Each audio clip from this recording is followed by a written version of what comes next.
Don't try anything you're about to see at home. That's right. We're what you call experts. On this episode of MythBusters.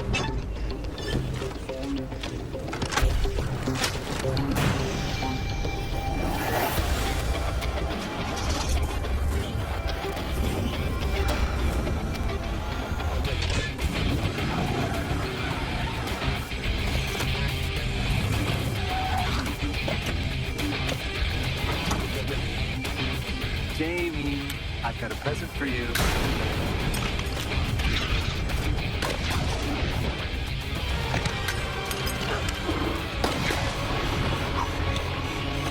Welcome to Hollywood Explosions on Trial. We are the MythBusters. Adam Savage. Bring out the chicken! And Jamie Heineman. What could go wrong? Between them, more than 30 years of special effects experience. Together with Tori Belanchi. Let's drive this car! Brett Imahara. Nothing to take back! And Carrie Barber. They don't just tell the myths, they put them to the test.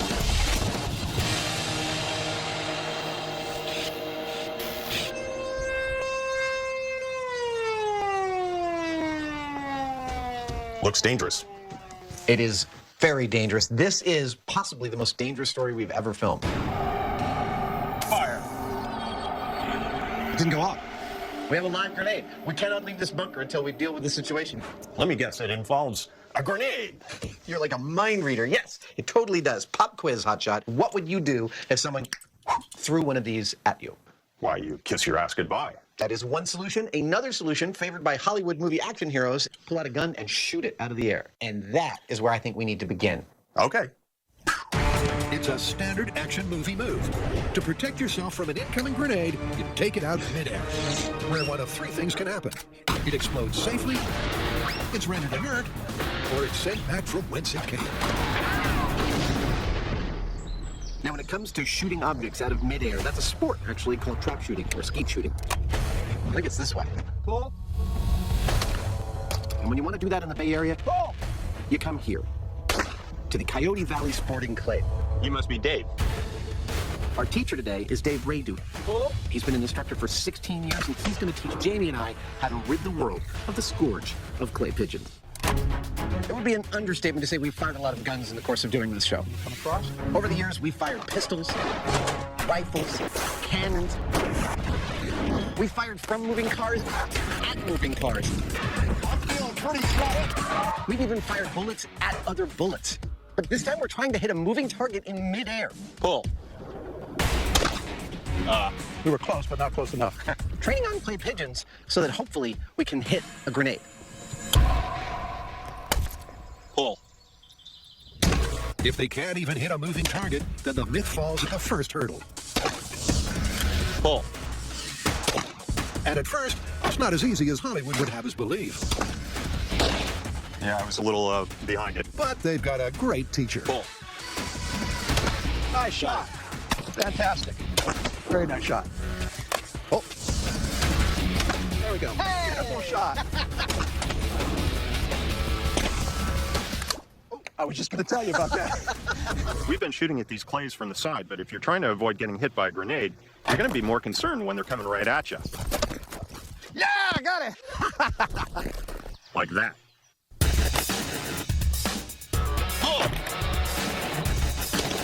Very well done. Nice shot. interestingly, the more realistic oncoming trajectory is a lot easier to hit. So far, this myth is moving in the right direction. Sweet. Pull!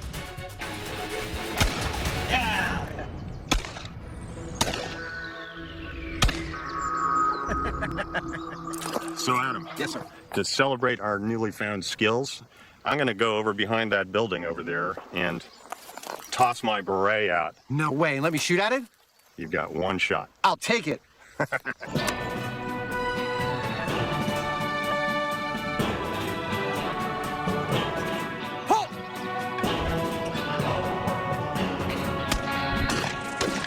I can't tell if I hit it. You did? Oh! Sorry. Let's go take a look. All right. I think you did. There's the proof. Dude, I get to keep this and stuff and mount it in my trophy case. Well, what am I going to wear? We'll get you another beret. Okay, you let me know when it arrives.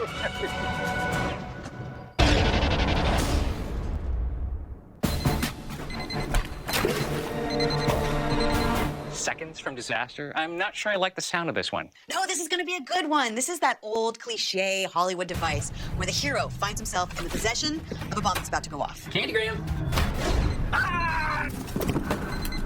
Instead of letting it explode, he surveys his surroundings and then finds a place to stash it. The question is this going to work in real life? Can you stash it, dive, survive? Well, it sounds like we're gonna have to set off some explosions. You know how much we hate that.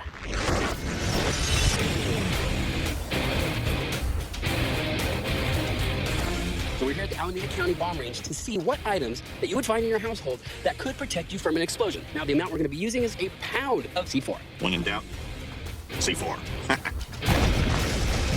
So what is C4? Well, its technical definition is cyclotrimethylene trinitramine. When you want a high-velocity explosive that's also very stable, C4 can't be beat. You could set it on fire and it wouldn't go off. You could hit it with a hammer and it wouldn't detonate. What it does take to detonate C4 is det cord or blasting cap. The explosion of the blasting cap applies a really powerful shock that triggers the C4 explosive material. As the C4 decomposes, it releases a variety of gases that expand at over 26,000 feet per second. Now, before we can find out if you can contain that explosion, we need to find out what its power is without containment. And for that, we're going to do a control. All right, Buster, the bomb's about to go off. Jump. So how are we measuring the shock wave? Safe. With these. Burstis, made by a company called Osico. Now what happens when an explosive goes off is that you have a shock wave that propagates spherically out from the center of the explosion. All right, so that's 20 feet away from the blast zone. These are calibrated to burst at a specific PSI. This one is 13 PSI, which we're using to measure injury. Because remember, it's not whether the hero lives or dies, it's whether he walks away unscathed. Ready? In 3, 2, 1. Whoa, that was a good one. I felt that one. Look at that. That's perfect. So we've successfully identified the injury zone. For our experiment, this is at 12 feet. At 14 feet, the disc didn't go off, so he'd be safe out there. We're gonna set our guy right here at the 12-foot marker and try it again with our first household item, a filing cabinet.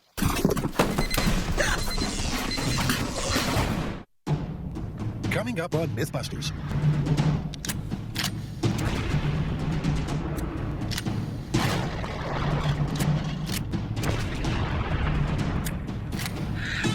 Bad baby. Run!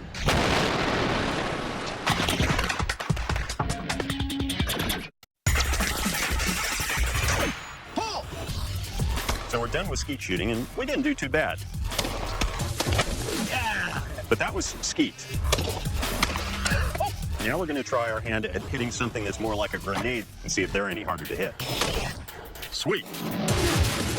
To do that, it's back to the shop, where an old favorite is resurrected. I call it my little pop gun. And rejigged to launch paintball grenades That looks badass. the same distance as if they were thrown. Gun is hot. 3, 2, 1. That was an awesome sound. With a little more air pressure and some room to play with, they'll soon be lobbing their fake grenades realistic distances. That's my little pop gun. And back on location, This looks like a good spot. all right, the pop gun is lined up and ready to launch. Just like with skeet shooting, we're using a 12-gauge shotgun and bird shot. All right, sir. Loading. Why bird shot? Well, because it doesn't travel very far, so it doesn't pose a hazard for anybody outside the immediate area. This is it. Gun is hot. It's all very well hitting a harmless clay pigeon that's designed to float, but how about a less than aerodynamic paintball grenade? Pull.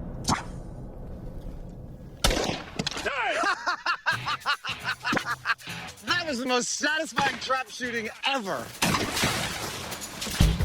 Well, our skeet shooting training paid off in space. Pull.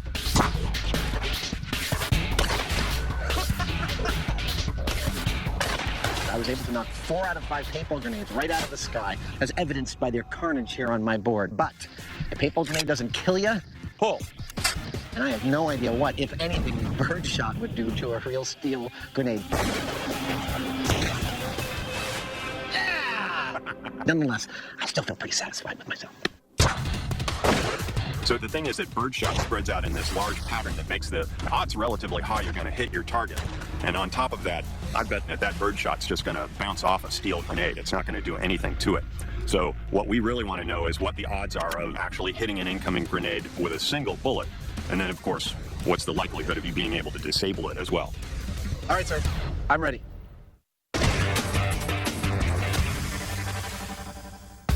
12 feet away from 1 pound of exploding C4 will result in serious injury. But Hollywood would have us believe you could walk away unscathed You got this from Jamie's office? by dropping the ticking time bomb in a handily located, supposedly boom-proof container, I'm trying to find my contract right now. like a filing cabinet.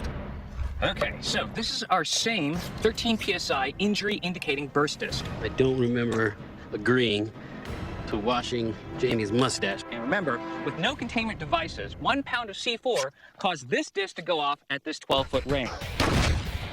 Well, I'll be damned. I guess I have to wash his mustache. The goal here is to see if the containment devices serve as some kind of protection. And to indicate that, if this disc does not go off, then that means, you know what? There's no injury at this range, and they did their job. You're probably asking yourself, why do you guys have these styrofoam cutout blue guys? Well, those are our shrapnel catchers, because if the shockwave doesn't injure you, the shrapnel might. In 3, 2, 1. Oh, there goes your files. Oh, Wow! That is a mess of paper. It's just confetti. All right, let's see if it helps. Well, as far as the pressure wave goes, the filing cabinet did offer some protection. The disc at 12 feet, the dive to survive zone, did not burst. Okay, so the cabinet did save you from the shockwave, but you're going to be killed by the shrapnel. I mean, look at that guy's head. It's been ripped off. Oh, putting the bomb in the filing cabinet? What was I thinking?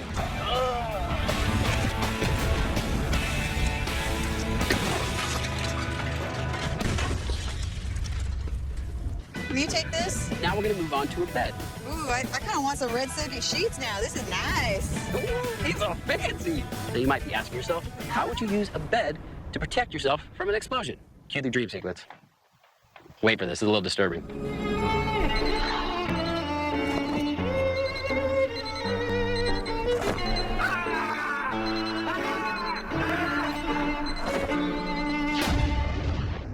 That could work. Here we go. In 3, 2, 1.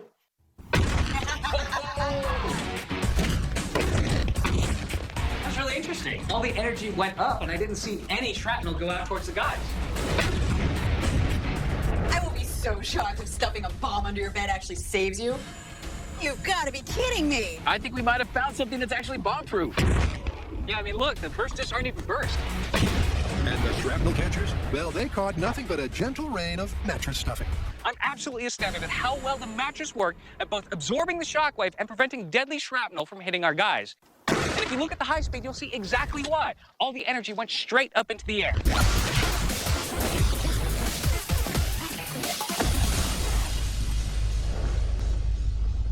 But up next is a fish tank full of water, and that is a totally different animal.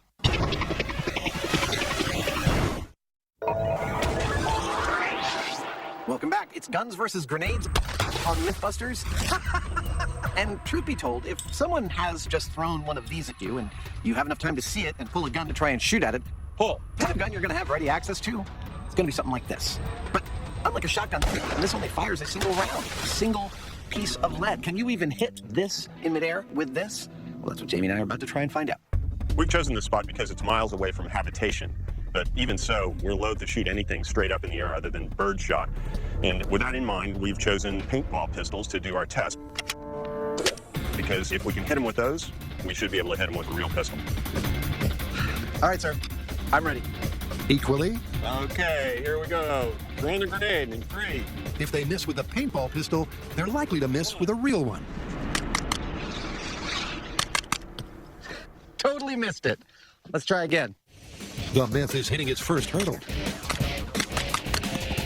Because Adam's certainly not hitting any grenades.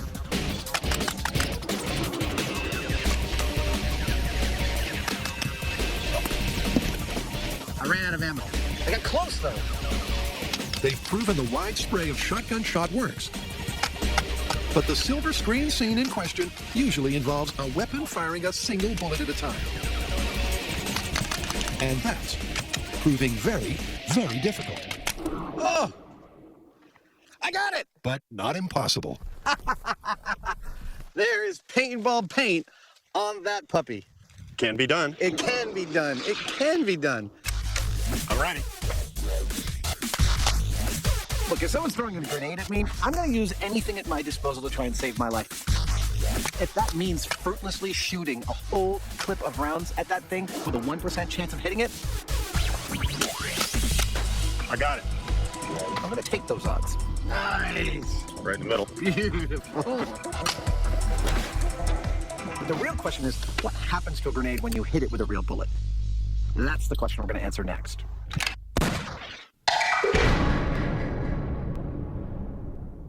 We're testing different household items that can mythically contain the blast of a bomb. You've got to be kidding me!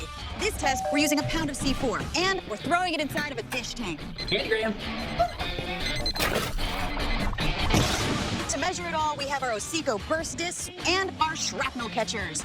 This will tell us if a fish tank is enough to take on 1 pound of C4. So what do I think is going to happen here? Well, I see an incompressible fluid surrounded by a 3/8-inch acrylic tank. The water is not going to really absorb the explosion. Rather, it's going to transmit that out to the edges of the tank, which is going to shatter into a million razor-sharp acrylic pieces. In 3, 2, 1. Oh my God, that was awesome! That did not look good for our diving would-be survivor. But what's the evidence say? Wow! That was spectacular. Dude, look at this mess. The damage is not nearly what I thought it was going to be. And the Osico disc survived, which means our hero would have survived the shockwave. Yeah, and look at the guys. I mean, there's no shrapnel in them. They look relatively unharmed. I think all of us are pretty surprised by this result. We thought this was going to shred, and there'd just be frag and shrapnel and all our guys, but that's not what happened. It looked like all of the energy was focused on the front and the back of the tank, which was elevated. So if you hit the deck, you might walk away from this unscathed. I think we can actually call this plausible. Agreed. I think it's plausible as well. Shocking. That was awesome.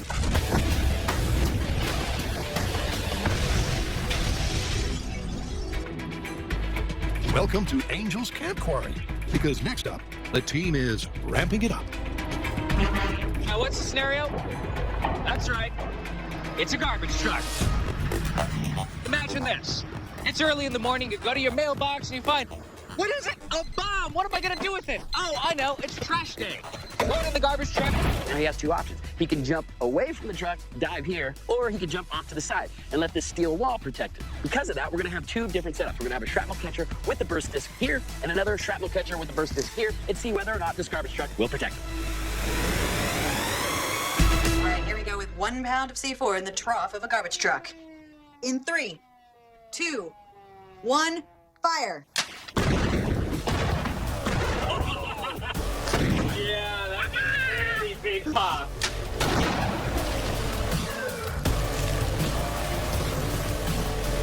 Well, I think it's obvious you don't want to stand behind the truck. This guy's blown to bits and the Osico disc is blown. All right, well, over here on the side, looks like you'd fare a whole lot better. In fact, you'd survive without injury. If you jump off to the side, you would survive. This one's looking plausible. So plausible by proximity. So what have we learned from this experiment? Well, when selecting a household item as a potential bomb disposal area, it's important to look at where the energy is going to go. Completely containing all that energy is a very bad idea. But if you find an item that can focus the energy in one direction, like the mattress or the aquarium, or in the garbage truck, and you jump away from that direction and hit the deck, you significantly increase your chances of survival. You guys, we're here. We have a truck. We have experts, and we have a lot of explosives. I say we do this MythBuster style. To make it disappear? It's time to go boom. Fire in the hole! Fire in the hole! Fire in the hole! 5, 4, 3, 2, 1. Please do not try what you're about to see at home. The things that we do on this show are extremely dangerous. We have experts to keep us safe. Ho! We're done with our target practice on fake grenades. So now it's time to break out the real ones.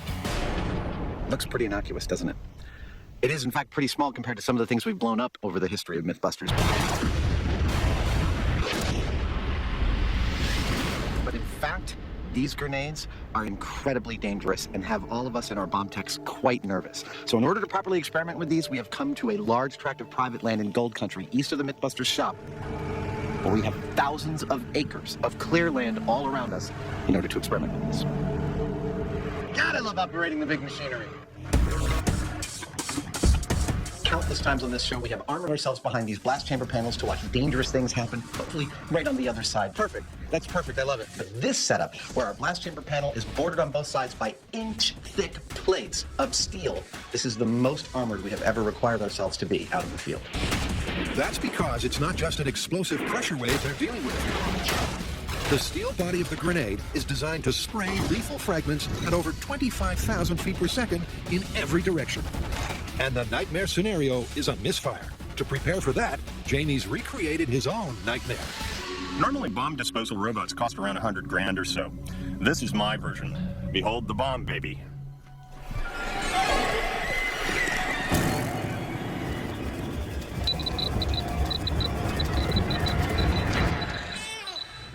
This is about a $200 remote control truck. I put some servos for arms, a baby head, and most importantly, through this camera, I'll be able to see what's going on from the safety of our reinforced bunker. Those are the safety precautions. But what's the first test? Time to wire up a little control. Before we get to shooting guns at these things, they have a timed fuse.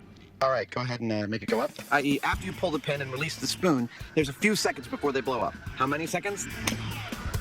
That's what we need to determine by blowing one up. I knew that was a dud. But this one isn't. Blaine, the bomb tech, pulls the pin and then traps the spoon of the live grenade in the tube. When it's raised, the spoon will pop, and we're hot! The delay fuse will light, and we'll find out exactly how long it takes a grenade to go boom. I feel quite tense about this. We're all ready? Yeah. Everybody's clear? Here we go. Going up.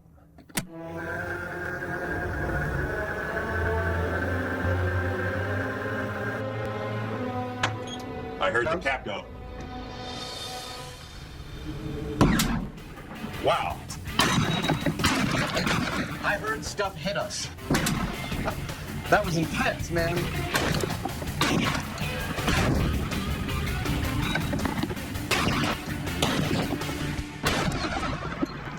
The key reason for this test was to check our timing, because we need to know how much time it takes for the grenade to go off once the spoon pops up.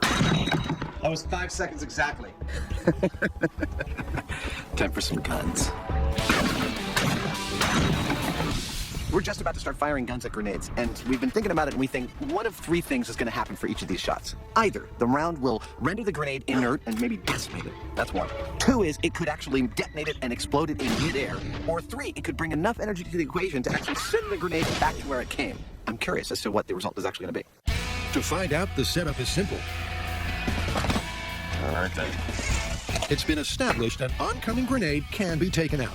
But with live ammo, they're taking no chances. 3, 2, 1, go. Perfect. These are the weapons we'll be using on our grenade today, and we'll be firing 4 kinds of ammunition out of these 3 weapons. We've got a .308 round, a .45 caliber pistol round, and a 12-gauge double-aught buck round. That looks pretty dead on. I'll leave the rest to the bomb squad.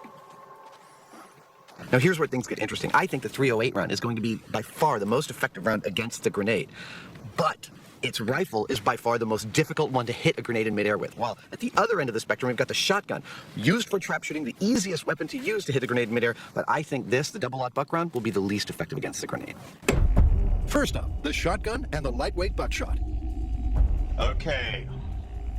Arming. Will it detonate the electronically triggered grenade? Armed. Or render it inert? 3, Or even knock it back 30 feet, 2, cartoon style? 1, fire. Where'd it go? I don't know. It didn't go off. Crap. Yeah. We got ourselves a situation now. The grenade's delay fuse was remotely triggered, Adam fired the shotgun, and the grenade was knocked off the stand. But there was no explosion. And now, somewhere out there, we have a live grenade. We cannot leave this bunker until we deal with the situation. You want to fire up the baby?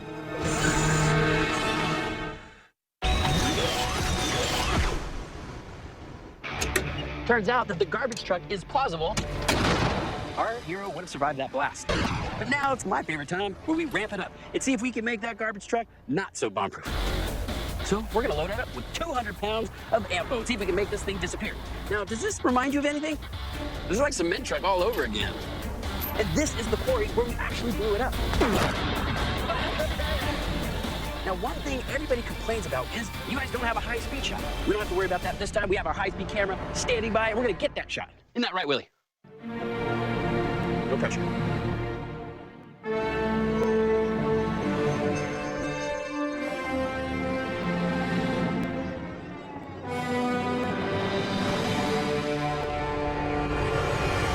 This is Garbage Truck versus a whole lot of info. In 3, 2, 1.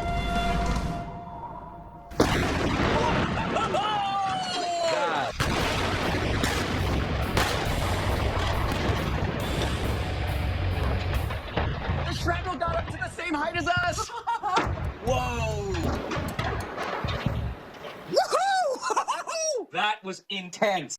Now that's an explosion. No CGI, no unlikely survivors. Just a whole load of big boom in glorious 5,000 frames a second high speed. Wow. Way to ramp things up, guys. Well, that's one way to take out the trash. You know what the best part about all this is? Through the magic of editing, we can watch this experiment over and over again.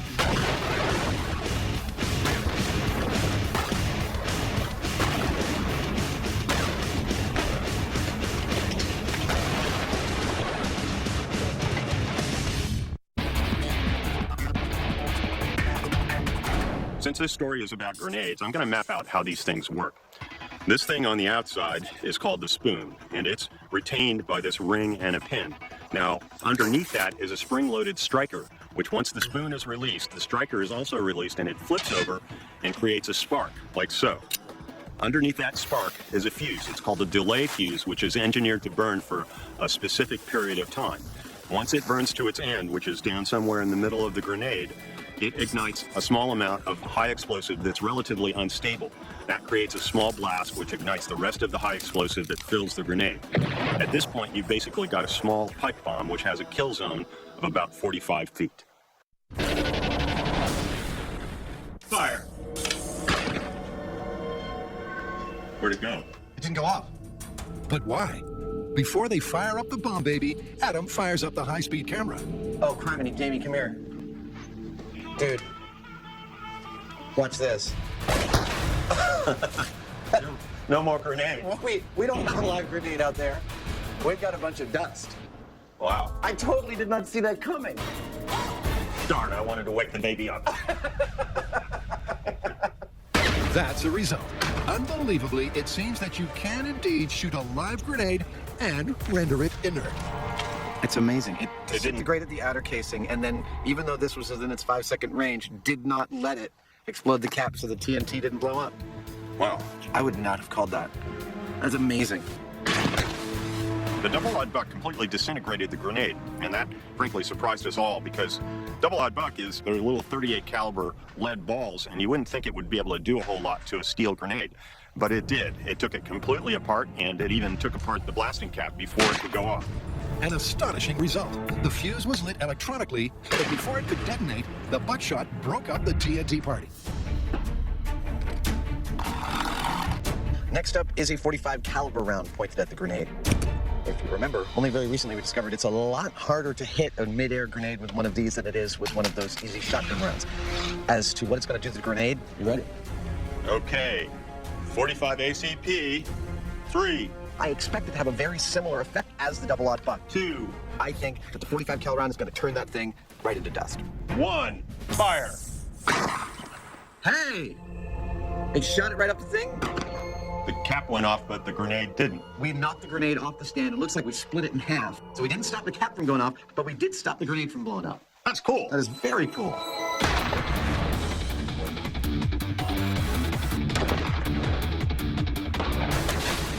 Compared to the buckshot, the 45mm round removed the blasting cap with surgical precision.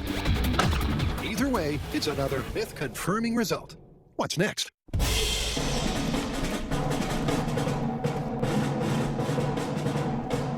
Now we're going to bring some real energy to the equation by using a 308 sniper round full metal jacket. There we go. As to what this is going to do to the grenade, I've been wrong for everything so far, so I'm going to say I have no freaking idea. 3, 2, 1, fire. The grenade went boom. We didn't disintegrate it, it blew up. I think so. Let's look at high speed. Okay. The high-speed camera, the scalpel, the microscope, the light, the multi-tool for tackling time. There it is. And what it shows is The grenade ignited the second that it penetrated. That is a thing. The blasting cap inside a grenade is actually somewhat shock sensitive, and the 308 round is a very, very high-speed round. And that speed translates directly to a certain amount of energy being brought to the equation. And in our case, the 308 round, the very instant it touched the exterior of our grenade, that shock caused the entire thing to detonate early. It was a very, very powerful reaction, and an instant one. Yep, it's the second of 3 potential results, and the most common of the cinematic techniques, the mid-air explosion. But let's think about that for a second, because if that ignited the grenade at any closer than 45 feet, which is the kill zone for a grenade, you're dead. Further than 45 feet, it starts to become almost impossible to make a shot like that. Yes, in theory it's possible, but I would duck. Personally, I would just duck. That worked! So to recap our final results, the high-powered rounds, the 308, actually detonated the grenade, which means that if it's within 50 feet of you, you're dead, sucker. But the low-powered rounds, the 45, and especially the shotgun, both rendered the grenades inert. The shotguns even kept the blasting cap from going off. Pretty much the exact polar opposite of what we thought was going to happen. Isn't that cool? So where do we stand with the original question of whether you can protect yourself from a grenade using a gun? I think we found handily that that is totally the case. Moreover, the weapon that rendered the grenade the most inert was the one that was easiest to shoot it out of the air with, the shotgun. Yep, so it's plausible. Totally plausible. Let's get out of here. Bad baby. Run!